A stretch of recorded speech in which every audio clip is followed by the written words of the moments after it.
Happy December. Welcome to Mets Daily, the start of a new month. We are 1 week away from the winter meetings where I expect moves to happen, free agents to be signed, trades to be made, and lots cooking.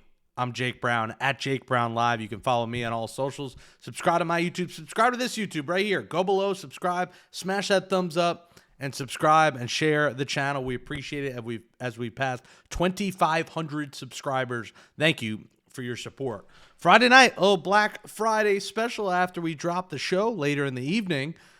Mike Puma, the New York Post, came out with a story behind a paywall about relations in the Mets clubhouse. And let's start with this. Story's overblown. First off, that subscription service does not do well. They are putting things behind that paywall to get people to subscribe and blowing something out of proportion and trying to break up everything amongst the fans, amongst the locker room on a Black Friday at the end of the month. It's like when cops pull you over for going 5 miles an hour over the speed limit because it's the end of the month. Friday was what? November 28th. 2 days from the end of the month. They need more subscriptions. They need more clicks. They need more revenue. Let's push this out there. And I'm not saying that's, wrong. I'm not saying the reports are wrong.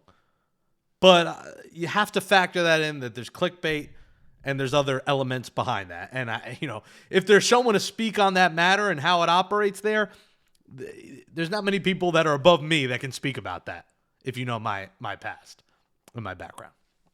So I'll start with that. 2, there are people turning on Francisco Lindor now over this and now pointing back to the thumbs down thing that he did with Javi Baez. All I got to say to those people is I'm giving you a thumbs down. You're a loser. You're an idiot. You're a bozo. Jeff McNeil has been a problem for the Mets for multiple years. Jeff McNeil stinks. Francisco Lindor is an all-star. So I don't want to hear you turning on Francisco Lindor because, 1, he barked at Jeff McNeil for playing lazy defense. Oh, good. Somebody should hold Jeff McNeil to a standard. He's so mediocre. He cares more about his golf swing than his baseball swing. He is an emotional wreck. He is not a good clubhouse guy. He's not buddy-buddy with anyone outside of Pete Alonso and Brandon Nimmo. And yeah, maybe Brandon Nimmo was the guy that leaked this out. Now that he's gone, he went over to Puma to say this. Who knows? But that's what it feels like of the timing of this story. As Nimmo was speaking all week to the media, he's gone now. He's probably a little salty that the Mets want to get rid of him, so he's letting it rip. And his buddy was Jeff McNeil, and they talked. So, yeah, I'm sure it did come from him. But that's besides the point. How would you ever side with Jeff McNeil? And how are there people that are saying, please trade Francisco Lindor, Jeff McNeil's a true Met? Jeff McNeil sucks. The Mets only can't get rid of him because nobody wants him. And the Jeff McNeil that was the batting champ in 2022 is long gone, guys. Once they banned the shift, Jeff McNeil was ruined. Jeff McNeil has only regressed the last 3 years. He's had a couple of good big league seasons. 2019, he was incredible. 2022, he was incredible. Those days are long gone. Jeff McNeil will be 34 years old in April. He's got 1 year and $16.5 million left on his contract, and the Mets have to move him. That's first off. Turning on Francisco Lindor, who is pretty much an all-star or puts up all-star numbers almost every year. He's in the MVP conversation every year. He's in the Gold Glove conversation every year. Is so ludicrous that I can't fathom people turning on Lindor. And to me, when you start to be that dumb, it starts to feel like a race thing to me. And I don't want to go there because I don't think it is. But when you start saying, I want to trade Lindor, I don't like his hair and the thumbs down and barking at Jeff McNeil, it starts to, I don't want to put into the stratosphere, but that's what it feels like because to me, it's pure ignorance. The other side of this story is so ridiculous. It's not even a story. The chilly relationship between Jeff McNeil and the chilly relationship with Francisco Lindor and Juan Soto. First off, these are 2 superstar players. 2 players, 2 big egos from 2 different places. If you know, there's a difference between the Dominican culture and the Puerto Rican culture. And when it comes to the baseball field, they are arch rivals. You know, the PR, DR, we've talked about it with Nelson Figueroa on this show. It's a rivalry.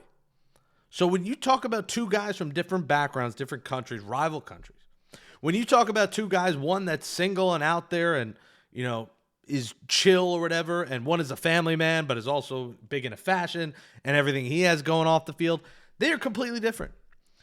So I don't think it's a big deal at all that they don't hang out outside the stadium or they're not best friends. It's not shocking to me that Juan Soto called Starling Marte, a fellow Dominican baseball player and guy that he hangs out with. They clearly hang out. They were at the Bad Bunny concert together. Called him the leader. Was it a shot at Lindor? Maybe, but I don't think they hate each other. I just think they're coworkers and they both want to win, but they want to do it in different ways. Lindor has his side off the field that he likes to do in fashion. Soto has his. Soto likes to party. Soto likes to live his life, but he also takes the game serious, but he has a lackadaisical attitude in some ways. They don't hate each other, and that headline, and that's what they do there, is trying to make it like that is what doomed the Mets clubhouse, is their hatred for each other. And now people are starting to turn on Francisco Lindor, which is so utterly comical. Francisco Lindor is under contract for 6 more years. Juan Soto has the potential to be here for another 14 years. This is the Mets. There's no trades happening. The core of the Mets are Juan Soto and Francisco Lindor. It might not be Pete Alonso, might not be Edwin Diaz anymore. It's those two guys and building around them. And if they're not besties, who cares? Go win. And they put up numbers to win. And Francisco Lindor in 2024 was so clutch. He was the one guy you wanted up every time in a clutch situation. And he is the guy you continue to want up. Yes, he has 100% got off to slow starts. He needs to do better in April and May. I get it. But when the day ends, when the season ends, Francisco Lindor puts up MVP-like numbers, and so does Juan Soto. Now, they have to do it together, and they have to do it with pieces around them, a much better pitching staff, pitching that goes deeper, and yeah, more chemistry in the clubhouse. And again, when the people that tell me they hated the Brandon Nimmo trade, I'll say this to you. This is part of why they brought in Marcus Semien. A veteran leader, a champion, a gold glover, a guy viewed as a captain. If the Mets, that clubhouse and Soto, they don't think Lindor should be captain, fine. You don't need a captain. They just have to cohesively work together. Think about it. Are you best buds with your coworkers in your office? You're watching this right now. Think about the coworkers that you work with. Outside of slacking them or discording them or, occasional texts, are you hanging out with your coworkers all the time? I bet you there's coworkers you hate that you have to tolerate on a weekly basis. You know how many coworkers I have, barely tolerated in the past who were so incompetent that I had to tolerate them because I work with them? And I don't think it's to that level with Francisco Lindor or Juan Soto, but God forbid they have different lives and don't hang out outside of the field. As long as they go out there and they have the same common goal, and that's try and win for the New York Mets. And Juan Soto's been a winner in his career, and Francisco Lindor has been a guy that's been in the playoffs. He's sniffed a World Series. He hasn't got there. He hasn't won one, but he wants to win one. So they both have the same common goal, and that's winning a World Series championship for the New York Mets. And if they're not best buds, so be it. That's a crock of shit, that story, and you have to realize the Mets are going to be fine, and they're not trading Francisco Lindor. But the Mets have to trade Jeff McNeil. They have a Jeff McNeil problem. He is a rat, and he has got to go. And if you think Francisco Lindor has to go, I'm worried about your baseball IQ. You're watching Mets Daily. I'm Jake Brown at Jake Brown Live. Is Kodai Senga going to go? Senga told whoever he told, as reports have come out, that he prefers to stay with the Mets. Now, that's good and granted all, but he has no say in this. He doesn't have a no-trade clause. He's got 2 years, $30 million remaining, and if the Mets want to move on from him, they will. I'm 50-50 on this. I kind of like Senga, but if they have to cater to him, he's going to continue to take forever to come back from injuries. I'd rather move on from him. He might have to get a fresh start. I've mentioned Arizona as a team that makes sense. Now, there won't be a Ketel Marte trade now because you got Marcus Semien. But, unless Ketel Marte became your DH or you move Simeon, but I don't see that happening. Or Marte played third. Either way, I don't see any Ketel Marte to the Mets trade happening. So Senga to Arizona trade would have to be for other pieces. But I'm at the point where whatever the Mets do, I have faith in them and their decision because they seem to want to move on from Senga. And it's cool that he wants to stay. I think that's good. Maybe working with the different pitching coaches. Maybe, Hefner, they just lost faith in him. Maybe working with this new staff will help. But, I'm on the side of, hey, maybe if the Mets can get pieces that can help them, I would trade him. Now, I wouldn't just trade him for prospects. You have to get a piece that helps. Like, you got to get a reliever that is ready to be on the team or get a bench bat and a prospect. But if you're just trading Senga for prospects, I don't think it's worth it. But the Mets have to open up a spot. And the question is, will they open up a spot for Freddy Peralta? The Brewers are reportedly concerned about their 2026 payroll and might be open to trading Freddy Peralta. And why would they not? Sell high right now on Freddy Peralta, who is coming off a fantastic season. A career high 33 starts, a career high 17 wins, a career high 2.70, or I should say career best in all those categories. A career best 5.5 WAR, a career best 176 and 2/3 innings. If there ever was a time, a career best 204 strikeouts, if there ever was a time to trade Freddy Peralta right now, he's got 1 year, $8 million left. You can get an absolute haul for him. But if I'm the Mets, I'm not going for Freddy Peralta. Very good pitcher. Doesn't cost you financially anything, which I'm sure the Mets and David Stearns would love about this.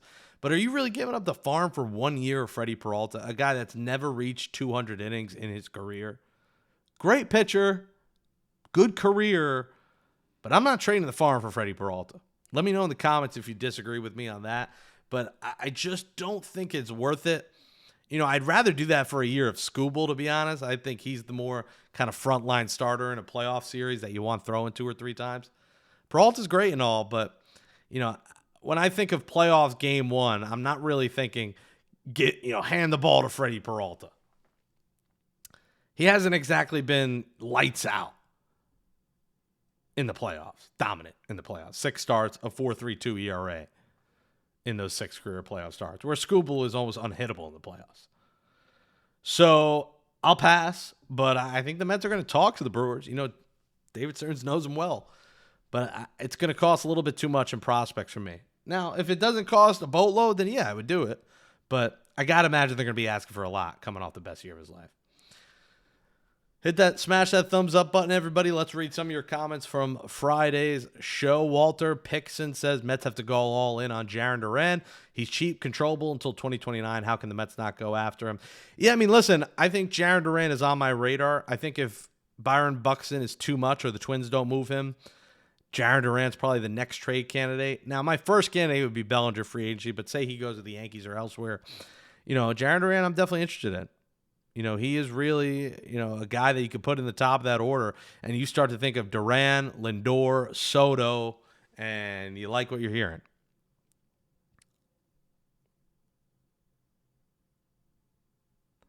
Mike Lewis says, thoughts on the Lindor slander stemming from alleged situation between himself and McNeil and Soto. If Lindor has to go in favor of McNeil, who's done nothing since his batting season, Cole doesn't deserve those 3 million fans. Yeah, listen. Lindor is not going. This story is not leading to Francisco Lindor being traded. First off, the Cohens love the Lindors. There is a dynamic there. They love each other. He's under contract 6 years. That is a tough contract to move, even though he's a great player. You're talking about $32 million a year. He's got 6 years and like $200 million left on his deal. Francisco Lindor is going nowhere. If anyone's going, it's Jeff McNeil. And God forbid Lindor expects more out of Jeff McNeil. It's like so funny to me that fans are like, how could you bark at McNeil? Why would he not? Jeff McNeil stinks, and he's so mediocre defensively. We got to stop holding on to this batting title, Jeff McNeil. The Mets have won nothing with Jeff McNeil here. He's had his good years. They banned the shift. He went down the crapper, and he's an okay major league player. I'm not saying he's a bad player, but he doesn't help you much defensively, doesn't steal bases. He is what he is. He'll hit you 10 to 12 homers. He'll drive in 50. He'll hit 240 with a 300, 320 on base. I'll pass on Jeff McNeil. And if that dynamic's not going to work, move on from him. You got Marcus Semien. Jeff McNeil right now, if he were to stick on the Mets, he's a part-time DH. That's it. And a part-time left fielder, maybe? The Mets don't need that. They had that with Starling Marte last year, a part-time DH, part-time outfielder, a handful of starts. They don't need that again. Starling Marte was also here because of that connection to Soto. Jeff McNeil has a connection with nobody. They moved on from his buddy Brandon Nimmo. They might move on from his buddy Pete Alonso. They're not moving on from Francisco Lindor. Nick Pauly said thanks, and he sent in a $4.99, $5 super chat. Thank you so much, Nick Pauly. I've actually met Nick, good guy, at one of our live shows back in the Amazing But True podcast days. So thank you so much, Nick, for that $5 super chat. Hey, guys, those are always welcome. If you want to send them or you send them to me, we do appreciate the support. Derek Bain says Suarez and Diaz for 3 years, 1 year option. Yeah, I think Diaz wants 5. That's the issue, but I do think Suarez you can get at 3 because he is 3 years older than Edwin Diaz. Charlie C says he's the best arm left on the market. Yes, he's talking about Framber Valdez. Listen, if you said to me, trade the farm for a year of Peralta or give Framber Valdez 6 years for $200 million, I'm going to be honest with you. I'm giving the money to Framber Valdez. I just think locking him in without trading the farm for a guy that gives you 200 innings, that gives you the 30 starts, that's pitched well in the playoffs, I'd rather pay Framber Valdez than trade everyone for a year of Peralta.